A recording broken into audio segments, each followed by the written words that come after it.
నేటి సర్పంచే రేపటి ఎమ్మెల్యే, ఇంట గెలిచి రచ్చ గెలవాలి అనేది సామెత. ఇదే సామెతను రాజకీయాలకు ఆపాదిస్తే ముందు ఊర్లో గెలిచి ఆ తర్వాత నియోజకవర్గాన్ని గెలవాలంటారు. చట్టసభలో రాణించాలంటే సర్పంచ్ పీఠం ఒక లెర్నింగ్ స్టేజ్. ఒకప్పుడు సర్పంచులుగా వారి గ్రామాల అభివృద్ధి బాటలు వేసిన ఆ నేతలే ఇప్పుడు ఎమ్మెల్యేలుగా శాసనసభలో గళమెత్తుతున్నారు. సర్పంచ్ అభ్యర్థులకు స్ఫూర్తిగా నిలుస్తున్నారు. ఇంతగా ఎమ్మెల్యేలు ఎవరు? మహా అయితే సర్పంచే కదా, ఊరికే పరిమితం అనుకుంటే పొరపాటే. నేటి సర్పంచులే రేపటి ఎమ్మెల్యేలు కూడా కావచ్చు. అందుకు ఉదాహరణే గండ్ర సత్యనారాయణ, దొంతి మాధవరెడ్డి. గ్రామ పాలనలో ప్రజల చేత ప్రశంసలు పొందగలిగితే వారిని రాజకీయ అవకాశాలు వెతుక్కుంటూ వస్తాయి అనడానికి వీళ్ళిద్దరే నిదర్శనం. ఎందుకంటే వీళ్ళిద్దరి రాజకీయ ప్రస్థానం సర్పంచ్ స్థాయి నుంచే మొదలైంది. వరంగల్ ఉమ్మడి జిల్లా పరిధిలోని భూపాలపల్లి ఎమ్మెల్యే గండ్ర సత్యనారాయణరావు స్వగ్రామం గణపురం మండలం బుద్దారం. 1984 నుంచి 1989 వరకు బుద్దారం సర్పంచ్గా పనిచేశారు. ఆ తర్వాత 1995లో గణపురం జడ్పీటీసీ సభ్యుడిగా గెలుపొందారు. అనంతరం తెలుగుదేశం ఉమ్మడి వరంగల్ జిల్లా అధ్యక్షుడిగా పనిచేశారు.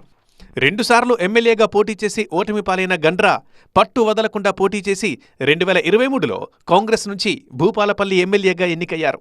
ప్రస్తుతం సర్పంచులుగా బరిలోకి దిగుతున్న నేతలకు తన అనుభవాలు పంచుతున్నారు గండ్ర సత్యనారాయణ.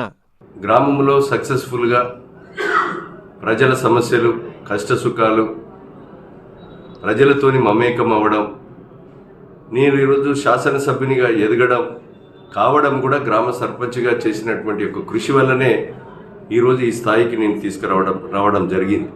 ఇక ఇదే కోవకు చెందిన మరో ఎమ్మెల్యే దొంతి మాధవరెడ్డి. ప్రస్తుతం నరసంపేట ఎమ్మెల్యేగా బాధ్యత నిర్వహిస్తున్న దొంతి మాధవరెడ్డి స్వగ్రామం చెన్నారావుపేట మండలం అమీనాబాద్. 1984లో అమీనాబాద్ సర్పంచ్గా గెలుపొంది తన రాజకీయ ప్రస్థానాన్ని ప్రారంభించారు. 1988 నుంచి 2014 దాకా అమీనాబాద్ సొసైటీ చైర్మన్గా పనిచేశారు. 1995 నుంచి 2000 సంవత్సరం వరకు వరంగల్ డీసీసీబీ చైర్మన్గా బాధ్యతలు నిర్వహించారు.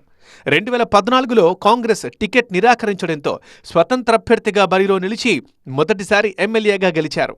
ఇక 2018 ఎన్నికలో ఓటమి పాలైన దొంతి మాధవరెడ్డి తిరిగి 2023 సాధారణ ఎన్నికల్లో మరోసారి నర్సంపేట ఎమ్మెల్యేగా గెలుపొందారు.